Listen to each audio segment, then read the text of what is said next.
ይሄ ነው ቡድን ማለት። ፈረንሳይም እኮ ፈርስት ሃፍ አልቻለችም ነበር። ሰከንድ ሃፍ ተቀየረ ነው ማለት። ቢልድ አፑ ተስተካከለ። ኒኮ ራይሊ፣ ሪስ ጄምስ አልነገርኩሽም? ፈርስት ሃፍ በቃ ሪስ ጄምስን ኳሱ ላይ ኦን ዘ ቦል አጫውተው ነው ማለት እዴ አርሰናል ብሔራዊ ቡድን አስደስታችሁናል። ሴት ፒሱ እንደቀጠለ ዴክለር ራይስ በሴት ፒስ አሰቃያቸው ነው ማለት አባቴ። ኒኮ ስንት አንደኛውን ቀጣወረ ጀለ አንደኛው በረኛውን የመለሰብሽ ምን ማድረግ አትችይማ። ማርከስ ራሽፎርድ ራሱ እዛ ጋር ሳካ አጫወተሽ ምናምን ነገር እንችላለን። በቃ ያ እንደ ፈረንሳይ ኳሊቲም አለው ከነገና ደግሞ እንደ ቡድን የሚጮት ቡድን ነው። ዘለስ ጋር የገነባው ነው ማለት ገባርለ ሪስ ጄምስን ሰከንድ ሃፍ ላይ ወደ መሃል ምናምን ነገር አውጣት። ራይስን ስላሳረፍክልን ቱዌል በጣም እናመሰግናለን። በዚህ ውሳኔ ብቻ የእንግሊዝ ደጋፊ ነኝ ነው ማለት ገባ። ፕሪዲክሽን ላይም እንግሊዝ የምትበላው ይመስለኛል ብዬ ነበረ። እነዚህን ዘረኞችን አልሰማምና እርግጠኛ ነኝ ዛሬ አሸነፏ የሃሪኬንን ፎቶ የሆነ የነጭ ተጫዋች ፎቶ ያደርጋሉ። ሲሸነፉ የሆነ ጥቁር ተጫዋች ፎቶ ያደርጋሉ። ገባ ሚዲያው ቆሻሻ ነው ገባ። ግን ሀገሪቷ ለጥቁር እኮ ከሌሎች ዩሮፒያን ሀገሮች ትሻላለች። ስለዛ በቃ የእንግሊዝ ደጋፊ ነን። አርሰናል ብሔራዊ ቡድን ማን ደግፈዋል?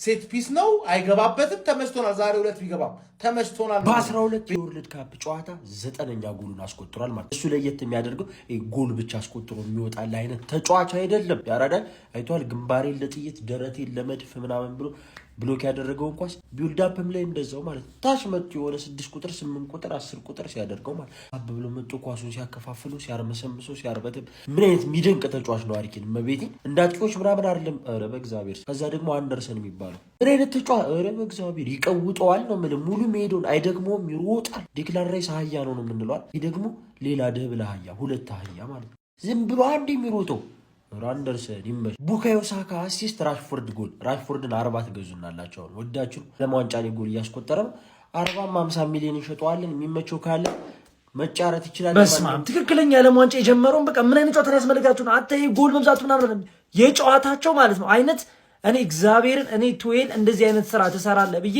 ጭራሽ ማለት ነው ከቤንች ላይ አስነስቶ ያስገብተው ያጫወታቸው ተጫዋቾች ናቸው ያስገረሙኝ። ራሱ እኮ እነ ሮጀርሰን እነ እንትናን ቀይሮን እኔ በጣም የሚገርም ስራ ነው የሰራው ዛሬ።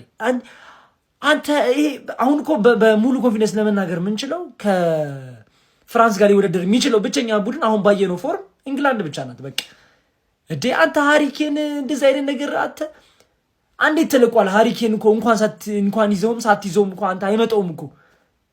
ከዛ ቤሊንጋም እነዛም ይቀርቅራል። በስማ ራይስ ግን ማለት ነው ራይስ የሆነ ችግር አለበት ሰውየው። እዛ ማርሳን ጋር ሴት ፒሱን ቁጭ ነው የሚያደርገው። እዚህ መጥቶ ቁጭ አላደረገው።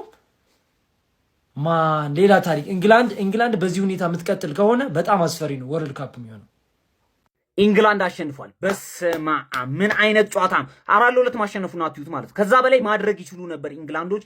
በጣም ነው የሚችሉት። እስካሁን ድረስ ካየሁት በዚህ ቶርናመንት የሚችለውም የሚያስፈራውም ቲም ኢንግላንድ ነው። አልዋሻችሁም ማለት ነው። ስኳዳቸው በጣም ጽድት ያለው ከፍራንስ ጋር መወዳደር የሚችለው ብቸኛ ቲም ኢንግላንድ ነው በሰዓት። ምንም አልዋሻችሁ ማለት ነው።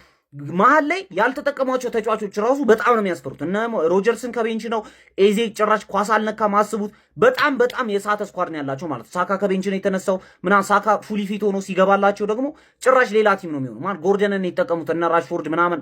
ኧረ እኔ ምን እንደማወራለት አላውቅም። ይሄ ቲም በጣም ነው የሚችለው። ቤሊንጋምን 10 ቁጥር ላይ ከዛ በኋላ የሚያሸንፋቸው ታክሎች፣ የሚመታቸው ምቶች ራይስ ኮርናዎቹ ልክ አይደሉም።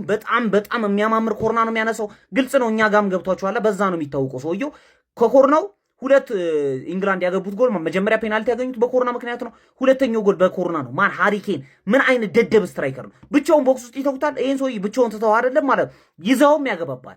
ማን እየወጣ ፓስ የሚያደርገው ነገር በጣም ኢንግላንዶች ማለት ነው። እኔ ያልዋሻችሁ እዚህ ወርልድ ካፕ ላይ ፍሯቸው። በጣም ነው የሚችሉት። ማን ተቀይሮ ገብቶ እነ ሮጀርስ ምናምን ሌላ ታሪክ ውስጥ ናቸው ያሉት። ጄምስስ እንዴት ነው የሚችለው?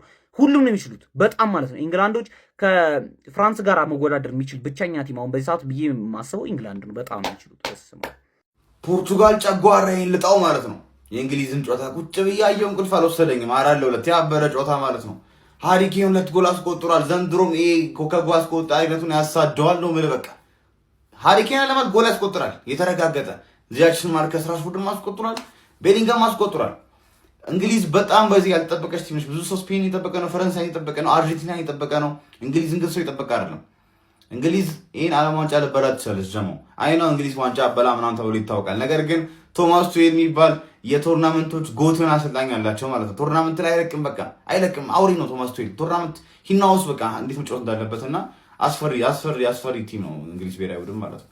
ለማንኛውም ያ እንግዲህ እንቅልፍ ሰጥቶናል የዓለም ዋንጫ እና ያለን እንዴት እንዲህ ኮፓፕ አድርገን እንደምንቀጥል ወዳጄ ዴክላን ራይስ እና ቤሊንጋምን መሀል ሜዳ ይዘህ ማን ሊደክምልን? ያራዳ ልጅ 56,000 ፒስተን ያለውን መኪና እንደ መንዳት እኮ ነው። ይሄ ምንም ጥያቄ የሌለው ፎርስ ነው የምታገኝ ያራዳ ልጅ ማለት ነው። ምን አለፋ ነው ምልህ፣ ይሄ ቡድን አሪፍ ነው።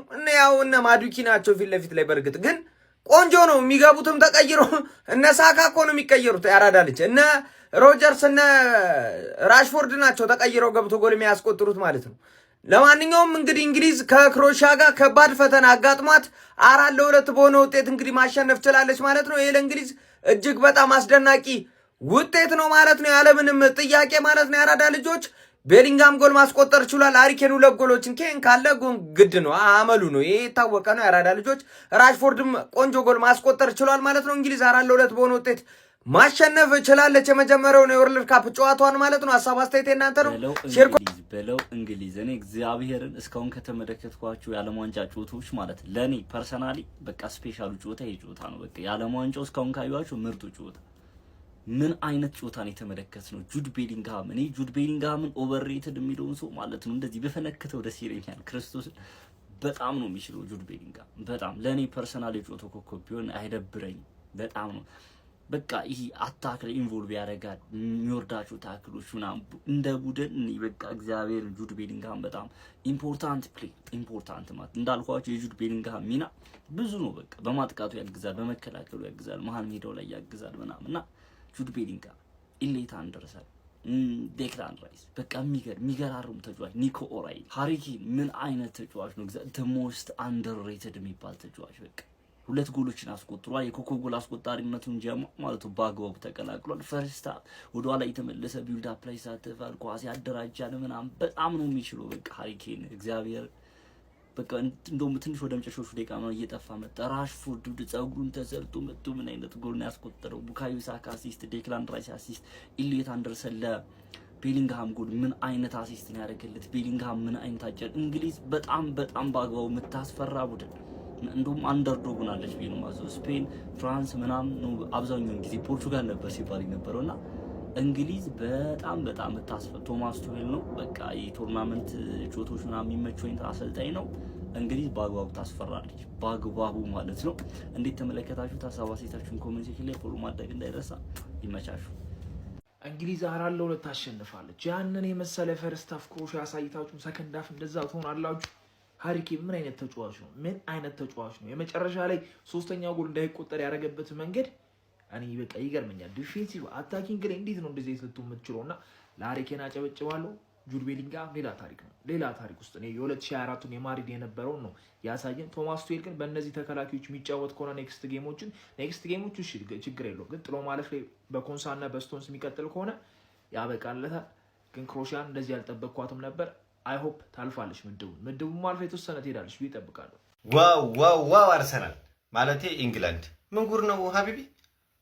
ዶንት አንደርስትሜት ቶማስ ቱዌል ዛአርከኝ የምሬን ነው። ይሄ ሰውዬ ሊያሳየን የሚችለው ነገር ይኖራል ከዚህ በኋላ ሀቢቢ። ለዲቴሎች ነው ጥንቃቄ እያደረገ ያለውና ኦቨርኦል እንግሊዝ እንደ ቲም ሌላ ታሪክ ውስጥ እኔ እንደውም ከዚህ በኋላ ለዋንጫ ከሚገምቱት ክለብ አድርግ ያለሁኝ ኢንግላንድን ሀቢቢ። ከዛ ውጭ ኢንዲቪጁዋል ተጫዋቾች ማየት ትችላላችሁ። ኢሊዮት አንደርሰን በዚህ ደረጃ ጠብቄው አላውቅም። 125 ሚሊዮን ያሉት ይገባዋል። ማንቸስተር ሲቲ ካገኛችሁት አፍሳችኋል። ይልሽ እኔ አርሰናል ሁሉ እንዲገባበት ነው የምፈልገው። ራይስ ነው ደን ይሄን ሰውዬ ሃሪኬን የሚባል ሰውዬ ምንድነው በዚህ እርሜው ፕረስ ሲያደርግ ሲጨምር ሲከላከል ላላህ ብለህ ዋው እንግላንድ የምሬ ነው። ቤሊንግሃም ስፔሻሊ ሰከንድ ሃፍ ጸዴ ነበረ። ኢቨን ተቀይሮ የገቡት ልጆች ማየት ይችላላችሁ። ዳይሬክት ነበር ኢምፓክታቸው። ስፔሻሊ ቡካዮ ሳካ ደን ደግሞ ራሽፎርድ ጽድት ያለ ጎል ማስቆጠር ችሏል። ከጆርዳን ፒክፎርድ ውጭ ፒክፎርድ ላይ እኔ ኩዌሽን አለኝ። የፖዚሽኒንግም ችግር አለበት። ሲቀጥል ይሻፍዳል፣ ብዙ ዝባዝንኪዎችን ያበዛል። ከዛ ውጭ ግን በጣም ጽድት ያለ ቲም ነው ኢንግላንድ ሀቢቢ። እስኪ እናንተ ኮሜንት ላይ ሀሳባችሁ ታስቀምጡልኛላችሁ። በአርሰናል ተጫዋቾች 2 አሲስት እና 1 ፔናልቲ ማሸነፍ ችለናል። ባለጊዜዎቹ የእንግሊዝ ቻምፒዮኖቹ ማለት ነው። እንግሊዝ 4 ክሮኤሽያ 2 የጎል ሻወር የነበረበት አስገራሚ ድንቅ ጨዋታ ነበር። ፈርስት ሃፍ ላይ 4 ጎሎች ተቆጥሯል። እንዲሁም ደግሞ ሰከንድ ሃፍ ላይ እንግሊዞች በጁድ ቤሊንግሃም እና በማርከስ ራሽፎርድ አማካኝነት አንዳንድ ጎሎችን አስቆጥረው ጨዋታውን 4-2 ማሸነፍ ችሏል ማለት ነው። እኔ ኢራንና ኒውዚላንድ ካደረጉት ጨዋታ በኋላ ያዩት በጣም ድንቅ ፉክክር የነበረበት ምርጥ ጨዋታ፣ አሪፍ ብዙ ጎሎች የነበሩበትን ጨዋታ መመልከት ሲያለው እንግሊዝ ለማንኛውም ሁለተኛ ቡድን ነች። ምርጥ ጨዋታ ነበር። ይመቻችሁ እንግሊዝ። እናንተም ልበሉብን ነው። ራሽፎርድ እንኳን ያገባል ለክርስቲያኖ ሲሆን ይኸው ባርሳ ልኮ ነዋ። ሞድሪች ለፋ። ማን ነው በረኛው? ሉቫንቻቺም ለፋ። ምን እናርግሽኛ? አንፈልግም